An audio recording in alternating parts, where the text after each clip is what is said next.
계속.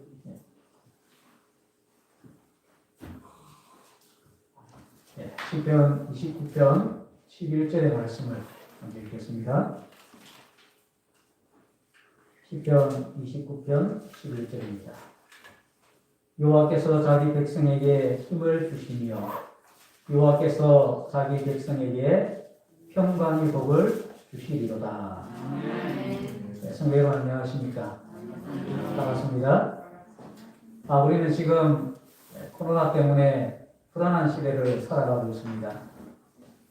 코로나가 언제 끝이 날지 그 끝이 보이지 않고 오히려 이 오미크론 확진자가 더 급격하게 증가하고 있는 이런 불안한 시대에 살아가고 있지만 우리 하나님께서 함께 하신 우리 모든 성도들에게 새 힘을 주시고 여러분들에게 하늘의 평강의 복을 주시기를 예수님의 이름으로 축복합니다. 혹 세계 3대 해전이라고 들어보셨는지 모르겠는데 3대 해전이라 하면 살라미스 해전, 칼레 해전, 그리고 트라팔가 해전 이 세 전쟁을 세계 3대 해전이라고 합니다. 여기 살라미스 해전은 3차 페르시아 전쟁 때에 그리스 연합군이 자기보다 훨씬 우세한 페르시아 해군을 괴멸시킨 그런 전쟁입니다. 칼레 해전은 영국의 하워드 제국이 그때 당시에 스페인은 무적 함대를 가지고 있는 그런 나라입니다. 그 스페인의 무적 함대를 물리쳤던 해전입니다. 트라팔가 해전은 영국의 넬슨 제국이 스페인의 남단에 있는 트라팔가라고 하는 그 해협에서 프랑스 함대를 물리치고 대승을 거두었던 그런 해전입니다.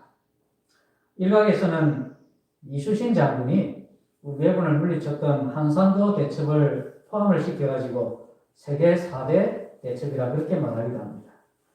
이 세상 역사의 기록에는 이런 수많은 전쟁들의 기록이 있지만 우리의 싸움은 이런 전쟁이 아니라 악의 영들과의 영적인 대쟁투입니다.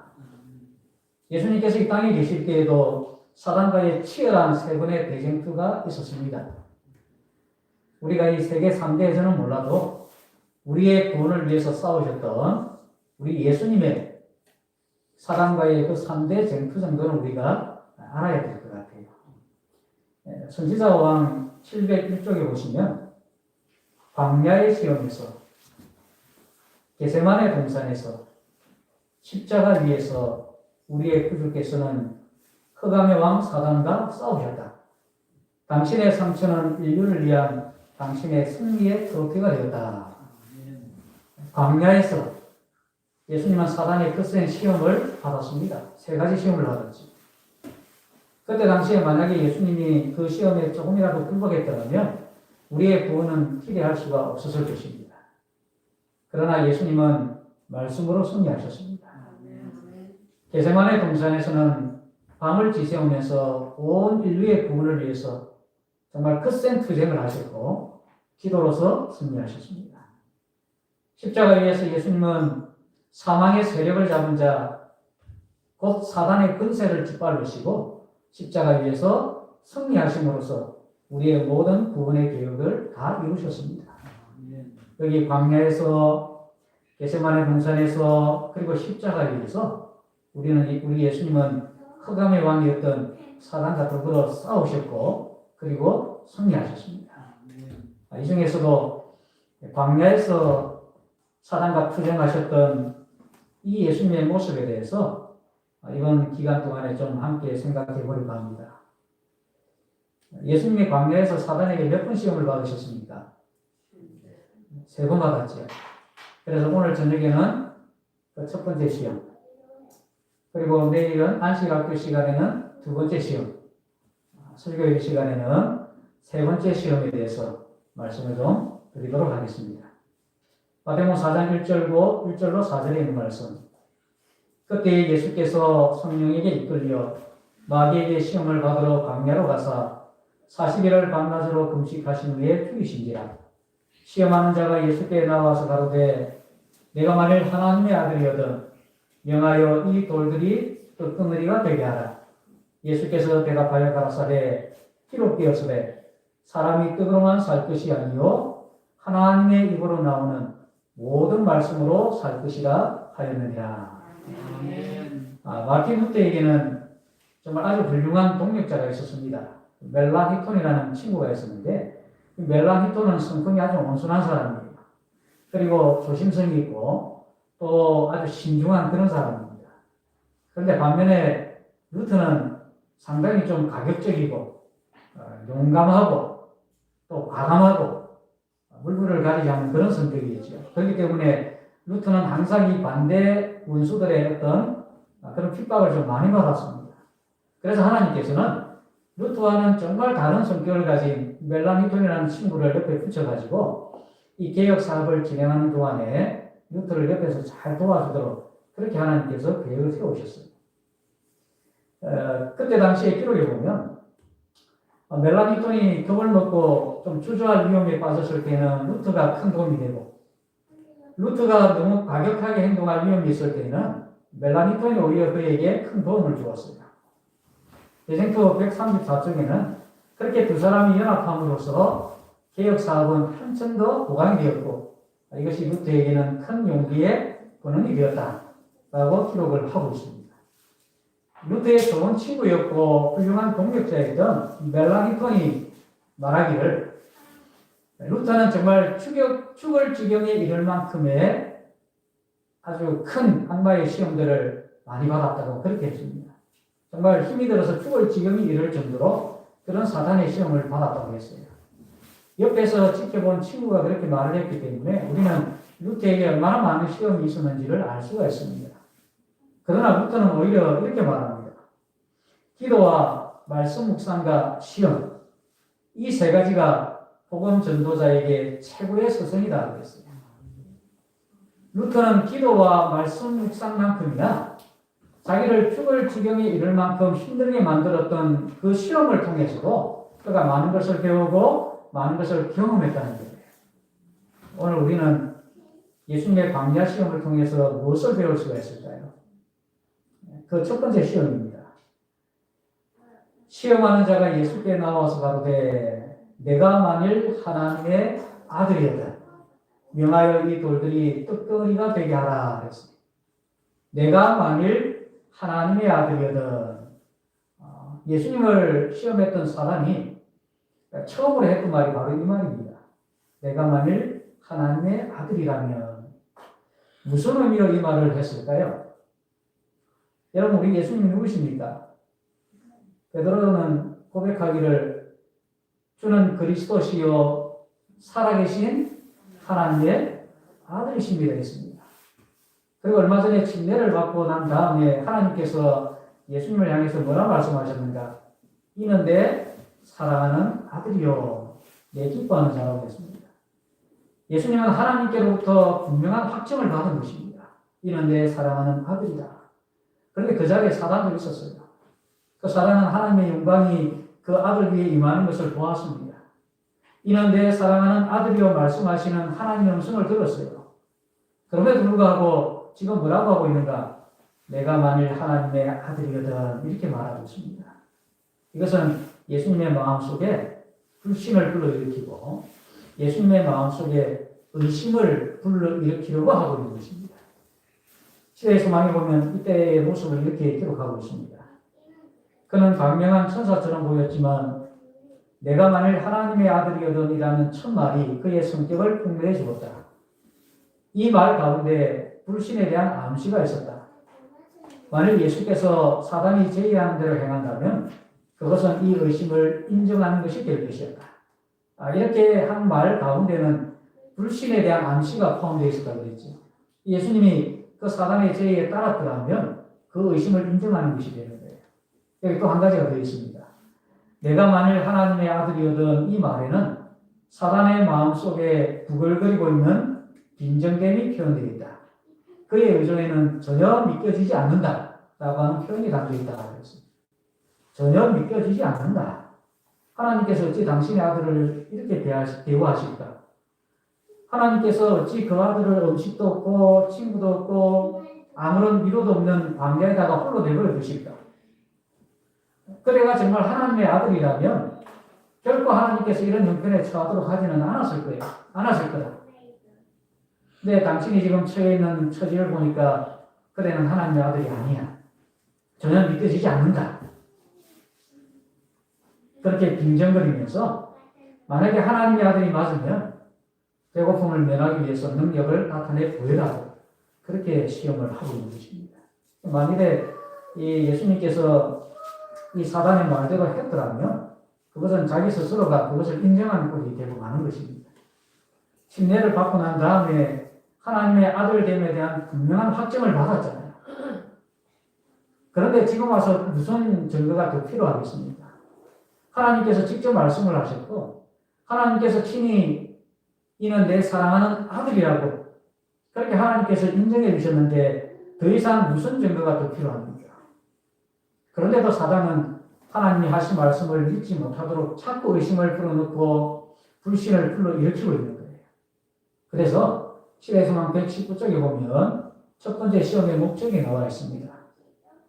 그리스도로 하여금 그 말씀을 의심하게 만들려는 것이 사단의 목적이었다. 여기서 말하는 그 말씀은 방금 말씀드린 것처럼 마태복음 3장 17절에 예수님께서 침례를 받고 난 다음에 이는 내 사랑하는 아들이라고 하나님께서 말씀하신 그 말씀을 의심하게 만들려는 것이 그게 사단의 첫 번째 시험의 목적입니다. 만약에 하나님께 대한 예수님의 확신이 흔들리게 되면 이 사단은 전체적인 대쟁투에 있어서 자기가 승리할 것이라고 확신했던 것이죠. 알고 있었던 겁니다. 그래서 광야에서 받은 이 첫 번째 시험이 대단히 중요한 시험이었어요. 예수님께서 만약에 조금이라도 거기에 마음이 흔들리고 하나님에 대한 의심을 가지게 되었더라면 그러면 여러분 우리의 구원은 이루어지지 않았을 겁니다. 완전한 물거품이 되었겠죠. 이 사단이 말한 것처럼 대쟁투에서의 승리는 사단의 것이 되고 말았던 거예요. 그런데 십자가 위에서도 보면 사단이 똑같은 시험을 합니다. 십자가 위에 달려 계실 때에 마태복음 27장 40절 42절에 보시면 가로되 성전을 열고 사흘에 짓는 자여 내가 만일 하나님의 아들이거든 그랬어요. 여기도 내가 만일 하나님의 아들이거든 자기를 구원하고 십자가에서 내려오라. 저가 남은 구원하였으되 자기는 구원할 수 없도다. 저가 이스라엘의 왕이로다. 지금 십자가에서 내려올지어다. 그러면 우리가 믿겠노라. 여러분 이것은 예수님에게 있어서 대단히 고통스러운 일입니다. 정말 견딜 수 없는 고통이에요. 왜냐하면 사람들로 하여금 예수님께서 하나님의 아들이심을 믿게 하고 그들을 구원하는 것이 예수님의 이 땅에서의 생애의 목적이었습니다. 그런데 사람들이 만일 하나님의 아들이어던 십자가에서 내려오라고 말하고 있어요. 그러면 믿겠다는 것입니다. 정말 참고 견딜 수 없는 고통이죠. 그 일을 위해서 오셨는데 사람들이 지금 십자가에서 내려오면 하나님의 아들로 믿고 또 우리의 구원을 위해서 그렇게 하나님께서 보내신 것을 믿겠다고 하는데 얼마나 예수님에게 그것이 고통스러운 일이겠어요. 그러나 이 세상을 구원하기 위해서는 예수님께서 결코 자신을 구원할 수가 없었습니다.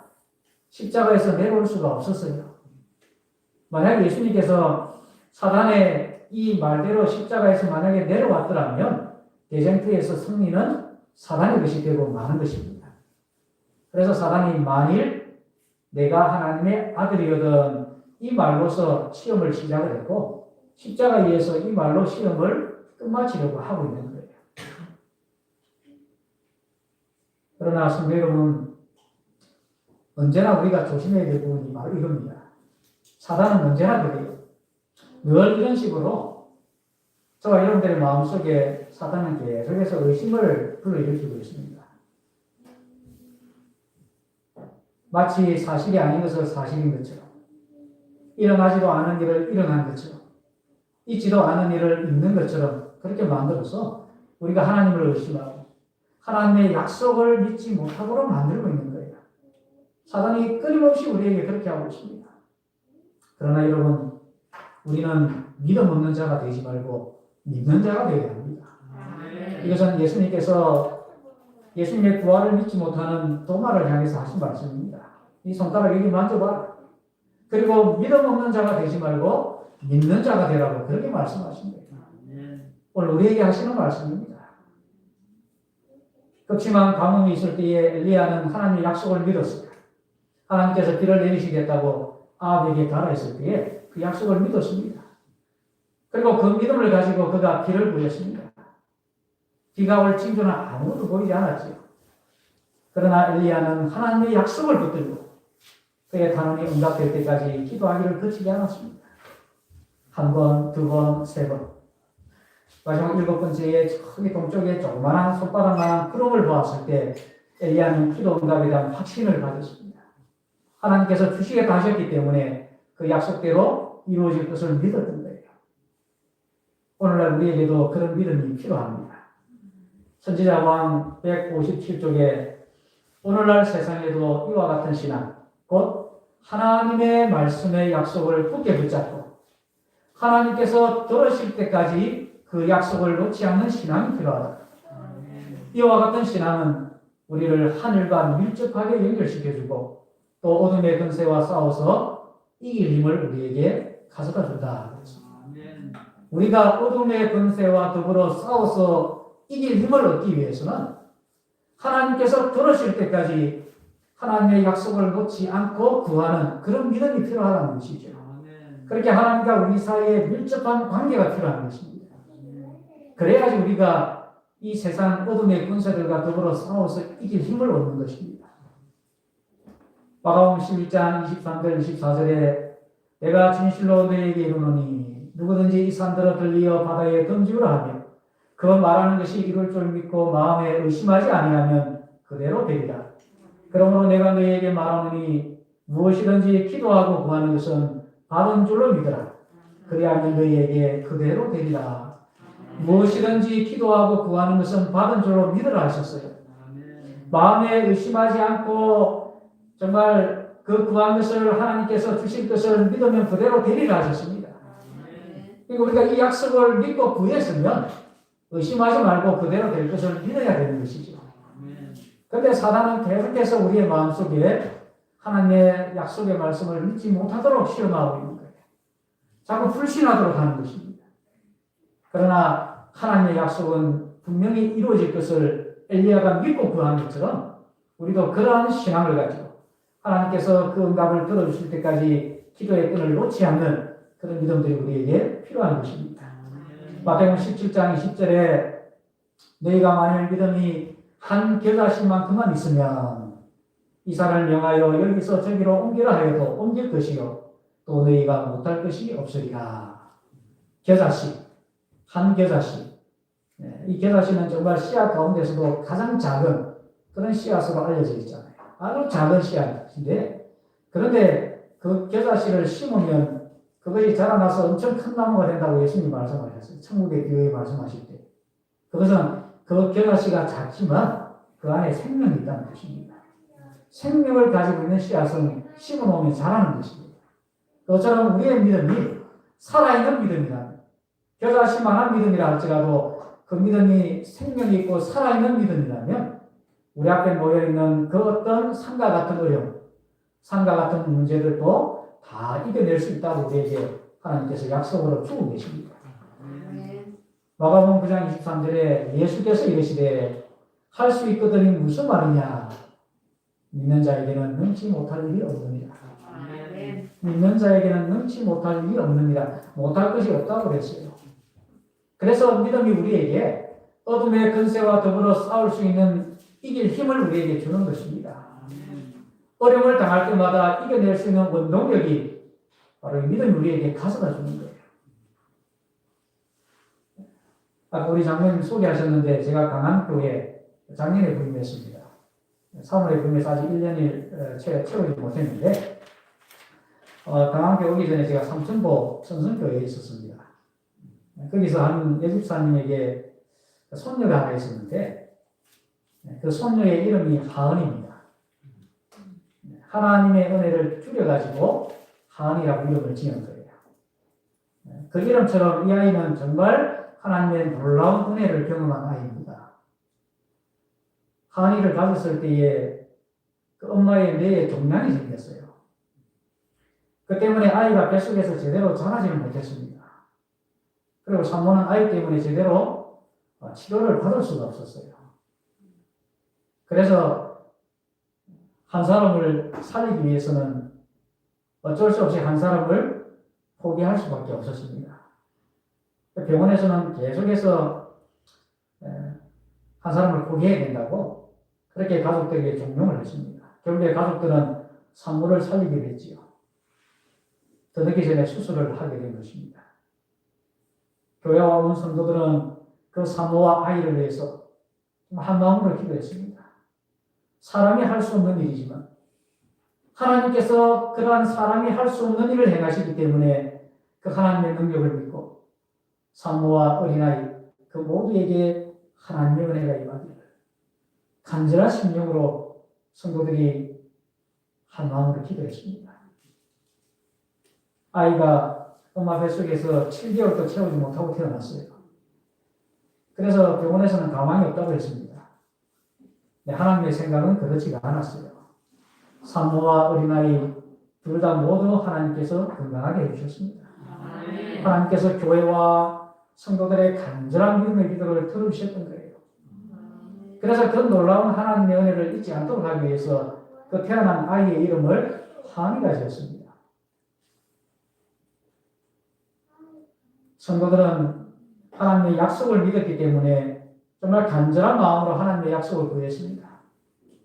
하나님께서는 그 믿음에 축복해 주셨던 것이지만 사랑하는 성도 여러분, 하나님의 약속을 믿는다면 우리가 의심하지 말고 그 약속을 받아들이고 믿음으로 그 약속을 주장해야 합니다. 두려워하지 말라 하셨으면 우리는 어떠한 어려움과 시험 가운데서도 두려워하지 말아야 하는 것입니다. 내가 진실로 속히 오리라고 주님께서 약속하셨기 때문에 우리는 그 약속을 믿고 어떤 어려움 속에서도 인내하며 주의 오심을 기다리고 있는 것입니다. 정말 믿는다고 하면서도 하나님의 말씀에 우리가 의심을 가지고 있고 그 말씀에 불신하고 그래서 구하지도 않고 그래서 주장하지도 않는다면 그것은 실제로 믿는 것이 아니라 믿음 없는 것입니다. 그러니 성도 여러분, 믿음 없는 자가 되지 마시고 믿는 자가 되시기 바랍니다. 여러분의 믿음대로 주장하고 믿음대로 이기면서 살아가는 우리 장육교회 모든 성도들 되시기를 간절히 바랍니다. 자, 첫 번째 시험을 받으실 때 예수님께서는 가장 허약하실 때입니다. 40일 동안 금식기도 하시면서 육신적으로 많이 피곤하고 지쳐 있었어요. 그리고 아마 배도 많이 고프셨을 것입니다. 이런 때 만약에 예수님이 신선을 사용하셔가지고 저 돌을 떡덩어리로 만들어서 그렇게 자기의 허기를 채우셨더라면 어떻게 배고픈 우리의 심정을 이해하시겠습니까? 우리 마음을 어떻게 헤아리시고 우리의 연약함을 어떻게 주님께서 아신다고 하실 수 있겠어요? 그죠? 그래서 예수님은 신성을 사용하기를 거부하셨습니다. 그런데 만약에 여러분들이 며칠 굶어가지고 배가 너무 고파요. 사람이 여러분에게 와서 이 돌로 떡덩어리가 되게 해라 그렇게 시험하면 여러분 시험에 들겠습니까? 여러분들은 그 말 듣고 막 갈등하고 고민하시겠어요? 그렇게 하지 않습니다. 왜요? 우리는 할 수 없으니까요.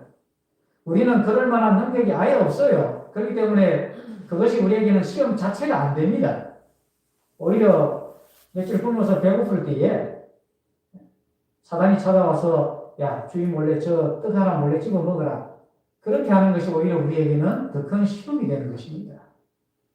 어떤 사람이 40일 동안 산에서 금식기도 열심히 했어요. 그리고 난 다음에 40일 금식기도 끝내고 산에서 딱 내려오는데 너무 배가 고프잖아요. 마치 내려오는데 옆에 밭에 보니까 토마토 가지고 맛있게 익어 있는 겁니다. 그래서 40일 동안 금식기도 열심히 하고 내려오다가 그 밭에 들어가서 토마토는 따먹어버렸어요.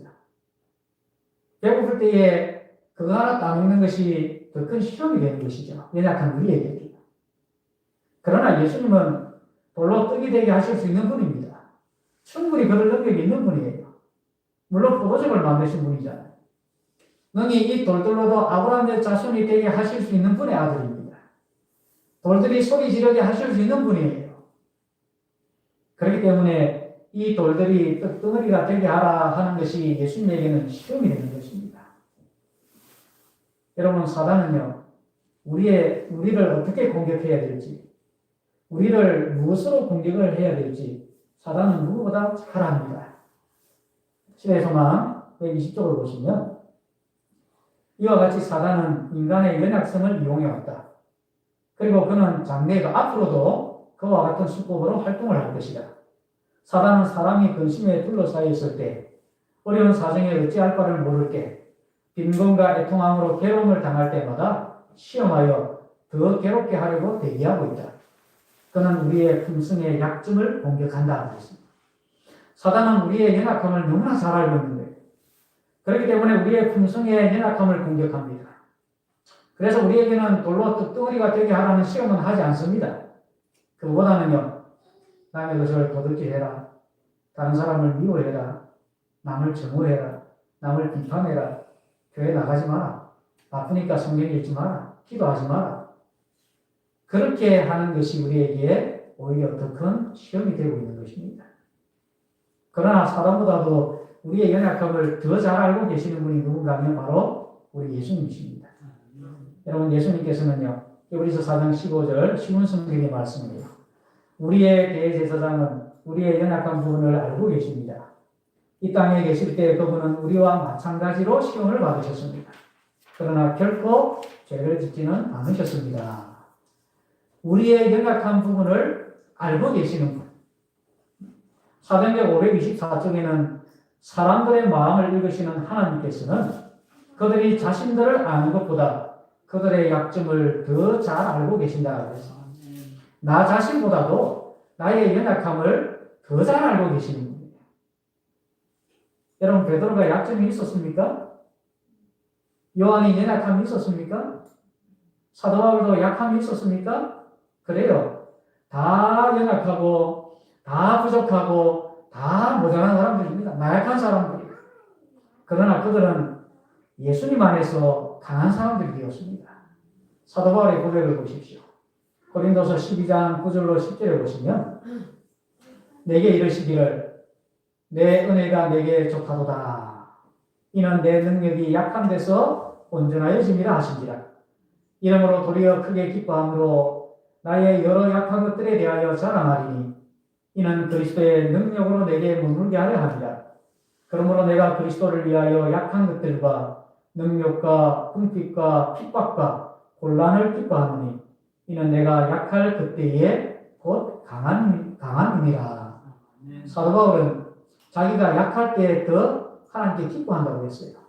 왜냐하면 그리스도의 능력이 자기에게 머물기 때문에 오히려 그때가 더 강하기 때문에 자기의 연약함을 자랑한다고 했어요. 그리스도의 능력이 임하시면 비록 나는 약하지만 그러나 그리스도 안에서 우리가 더 강해진다는 거예요. 우리는 우리의 연약함을 알면 알수록 하나님의 능력을 더 의지해야 됩니다. 사단은 우리의 약함을 이용해서 우리를 자꾸 넘어뜨리려 하지요. 그러나 예수님께서는 우리의 연약함을 통해서 더 큰 능력을 나타내시려고 합니다. 그래서 약할 때에는 그리스도의 능력이 내게 머물도록 기도해야 합니다. 연약할 때 강함 주시는 하나님의 능력을 의지해야 합니다. 그래서 내게 능력 주시는 자 안에서 내가 모든 것을 할 수 있다는 그런 믿음을 가지고 승리하게 되시기를 간절히 바랍니다. 미국의 33대 대통령이었던 트루먼, 이 대통령이 은퇴를 하고 난 다음에 자기 이름을 딴 기념 도서관을 만들었어요. 그 트루먼 기념 도서관에 들렸는데 마치 이제 초등학교 학생들이 그 도서관에 이제 관람을 왔다가 은퇴하신 노인 대통령을 보고 모여들었습니다. 그리고 이 아이들이 대통령에게 질문을 했어요. 할아버지 대통령, 대통령 할아버지는 어렸을 때 인기도 많았고 반장도 하셨지요? 그렇게 질문을 했는데 이 대통령이 이제 대답을 하기를 아니, 정반대였어. 나는 어려서부터 눈이 너무 나빠서 앞도 잘 보이지 않았어. 재주도 별로 없었고 공부도 제대로 잘 못했어. 아주 겁쟁이였단다. 그랬더니 아이들이 깜짝 놀라면서 그런데 어떻게 대통령까지 되셨어요? 그렇게 물었습니다. 그때 트루먼 대통령이 전 대통령이 대답했던 말씀을 제가 기록해 놨습니다. 나는 하나님이 나와 함께 하시고 나를 도와주시고 내가 힘겨워 아무것도 할 수 없을 때에 나에게 힘을 주신다는 성경 말씀을 믿었단다. 나는 무엇이나 할 수 있다고 믿었어. 하나님은 항상 내 등 위에 계시니까. 그렇게 말했습니다. 나는 하나님이 나와 함께 하시고 나를 도와주시고 내가 힘겨워서 아무것도 할 수 없을 때에 나에게 힘을 주신다는 하나님의 말씀을 믿었다는 것입니다. 여러분, 우리도 하나님께서 우리와 함께 하시고 여전히 우리를 도와주시고 내가 아무것도 할 수 없이 연약할 때에 오히려 나에게 힘이 되어주신다는 그 약속을 우리가 더 굳게 믿고 의지하게 되면 우리는 사단의 시험을 능히 이겨낼 수가 있을 것입니다. 시험 받는 영혼들이여, 교회전 5권 177쪽, 시험 받는 영혼이여 주님께 부르짖으라. 속절없고 무가치한 그대로 그의 자신을 예수님께 던져버리라. 그리고 바로 그분의 약속을 주장하라. 주님께서는 들어주실 것이다. 아멘. 사단은 앞으로도 계속 우리의 연약함을 이용하게 되겠지요. 우리에게 근심이 있을 때에 아마 여러분에게 더 걱정거리를 가져다 줄 거예요. 내가 근심하고 근심하면 더 걱정거리가 생깁니다. 우리가 어려운 사정 때문에 내가 어찌할 바를 모르고 있을 때에 사단은 우리를 더 힘들게 할 것입니다. 우리가 애통함으로 괴로움을 당할 때 사단은 우리를 더 괴롭게 할 거예요. 그래서 우리로 하여금 하나님의 말씀을 의심하고 하나님의 약속을 믿지 못하도록 할 것입니다. 그러나 바로 그럴 때가 주님의 능력이 우리를 통해서 역사하실 겁니다. 그럴 때가 더 하나님의 도우심과 하나님의 능력이 우리에게 필요할 때입니다.